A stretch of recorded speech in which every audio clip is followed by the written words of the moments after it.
This is my review of my recently purchased Smith & Wesson M&P15 Optics Ready model. The standard features are A2 flash hider, 16-inch 1-9 M4 cut barrel. You get a gas block, which is handguard or same plane height. So gas block height sights are going to be too high. Does have a spot for a quick detach sling swivel. This handguard I bought as an upgrade. It just comes standard with normal handguard. You get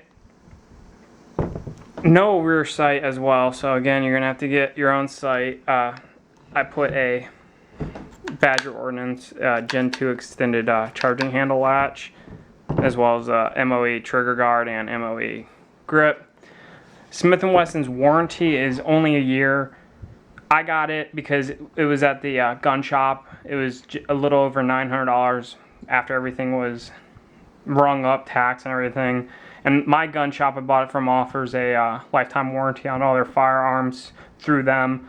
But from what I've gathered online, people don't have any kind of real problem with Smith & Wesson. No matter how old a gun is, you call them up, they'll generally take care of it. You might have to pay a little bit of money, but as long as you didn't do anything to screw your gun up, you'll probably be fine.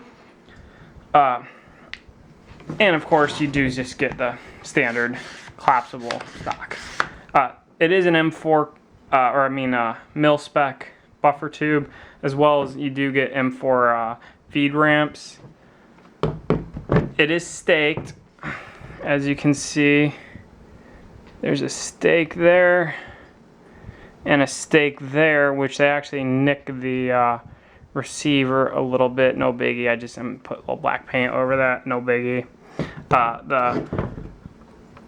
me open this up and I'll show you the staking on the gas key, because I know a lot of guys really care about that, which I've never had a problem with either unstaked or partially staked keys getting loose, but that was just me. As you can see, staked really well. It is it's not an M16 bolt carrier, as you can see. You could always get one if you want, though. I do like the staking on the castle nut, because these do come loose if they're not staked or Loctited. I have a Bushmaster. It came loose all the time. I finally just put a little dab of Loctite on there. You never want to use any permanent Loctite. This, I have shot it. I shot about 100 rounds out of it. I shot both Rush and Surplus, which were both 55 grains. They were Tulas, which I highly recommend against, because the polymer coated, at least in my experience, when your chamber heats up, they stick, and then you need a metal rod to pound them out. And then I also shot Silver Bear, which I highly recommend because it shot really well. It was a little over 2 MOA at 100 yards. Not great, but it's Russian ammo. And then I also shot some of my own hand loads, which they were Lake City brass with CCI primers, some Hodgin powder, and 62 grain M855 bullets.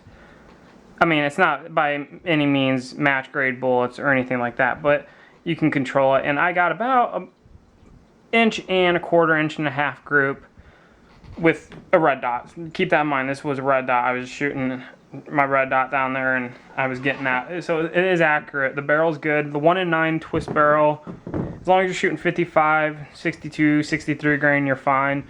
If you're going to go to heavier, like 69 grain or 77 grain, like the match type stuff, you're going to probably have to get a 1-7 or longer barrel. But if you're getting a carbine, you're probably not going to be shooting match grade ammo, so it doesn't really matter in my opinion.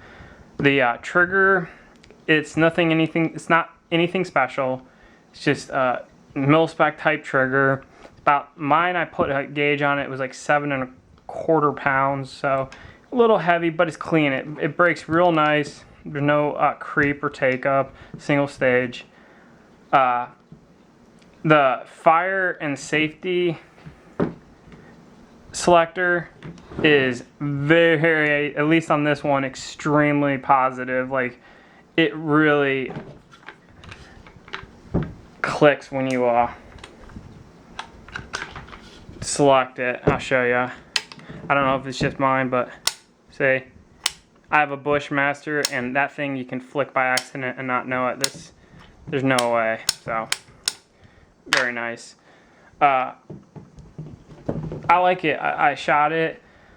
It shoots good, shoots accurate. I didn't have any feeding issues, any jamming issues, any soft primer hits, nothing like that. The only things I don't like about it are pretty much cosmetic.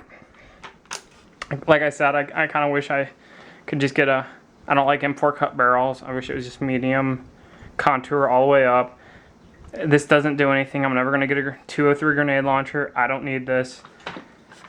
Or even better, if this was fluted, because fluted barrels are nice and light. This gun's not heavy, by the way. When I bought it, I weighed it. It's like 6.8 pounds. Extremely light. And even with this EOTech, which if you have one, you know they're not light. It's not bad. It's real light. I also don't like the M&P15, the giant logo right here. I don't know why they couldn't just leave their imprint on the side, their roll mark, and they had to go and put this freaking thing on. It's probably going to wear off the way I handle my guns. I kind of just throw them. I don't abuse them, but I don't particularly see them as an object to worship. I like it. I'm going to keep shooting it. My Bushmaster does outshoot this one a little bit. My Bushmaster is a heavy barrel, and it's just a little more accurate, but not by much. So if you're just looking for like a good AR, first AR, this is a good way to go. You might not want to get this same model if this is going to be your first AR. You might want to just get the one with the normal A2, or I should say the front sight, just the fixed one like you see on the M4s and movies and stuff, and get the carry handle. They do offer one with their Smith & Wesson's own flip-up rear sight. It's like $200 more. I don't know who makes it, so just save yourself the money, and if you just get the carry handle, take it off and buy your own rear one of like a Troy. Troys are really good. But I like it. Can't go wrong with it. The gun's held up. I'm going to keep shooting it, and I'll let you know.